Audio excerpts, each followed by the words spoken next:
Eripuram police സ്റ്റേഷന് സമീപം നടപ്പാതയ്ക്ക് സമീപത്തെ ഓവുചാൽ slab തകർന്നത് വിദ്യാർത്ഥികൾ ഉൾപ്പെടെയുള്ള കാൽനട യാത്രക്കാർക്ക് അപകട ഭീഷണിയാകുന്നു.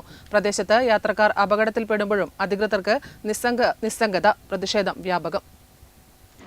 ആഴ്ചകൾക്ക് മുൻപ് വാഹനമിടിച്ച് തകർന്ന ഓവുചാലിന്റെ സ്ലാബ് പുനഃസ്ഥാപിക്കാത്തതാണ് യാത്രക്കാർക്ക് ഭീഷണിയാകുന്നത്.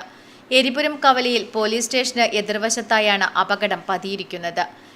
ആഴമേറിയ ഓവുചാലിൽ സ്ലാബില്ലാത്തത് വലിയ രീതിയിലുള്ള അപകട സാധ്യതയാണ് ഉയർത്തുന്നത്.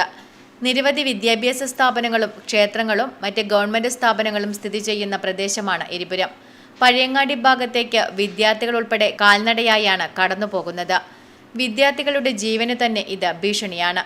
ഒരു അപകടത്തിന് കാത്തുനിൽക്കാതെ ഓവുചാലിന് മുകളിൽ സ്ലാബ് സ്ഥാപിക്കണമെന്ന് യാത്രക്കാർ ആവശ്യപ്പെടുന്നു. പഴയങ്ങാടി മുതൽ എരിപുരം വരെയുള്ള പ്രദേശങ്ങളിൽ വിവിധ സ്ഥലങ്ങളിൽ ഇത്തരത്തിൽ സ്ലാബ് തകർന്നിട്ടുണ്ട്.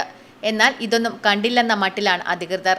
പ്രശ്നത്തിന് അടിയന്തര പരിഹാരം വേണമെന്ന് നാട്ടുകാർ ആവശ്യപ്പെടുന്നു. പേര് രമ, മാടായി സ്കൂളിലെ ടീച്ചറാണ്. നമ്മുടെ മാടായി സ്കൂളിലെയും ഗേൾസ് സ്കൂളിലെയും ഒരുപാട് കൊച്ചു മക്കൾ നടന്നു പോകുന്ന റോഡാണിത്. പോലീസ് സ്റ്റേഷന് തൊട്ടടുത്താണ്. ഇങ്ങനെ സ്ലാബൊക്കെ മാറിയിരുന്നാൽ വളരെ അപകടം നമ്മൾ ക്ഷണിച്ചു വരുത്തുന്ന ഒരു പരിപാടിയാണിത്. അധികൃതരാദ്യം ഇതുവരെ ശ്രദ്ധിച്ചില്ല എന്ന് പറയുന്നത് മോശമാണ്. എന്തെങ്കിലും ഒരു വീഴ്ച വന്നു കഴിഞ്ഞിട്ട് ദുഃഖിക്കുന്നതിനേക്കാളും നല്ലതാണ് അത് വരാതെ തടയുന്നത്. Network news, Pazhayangadi.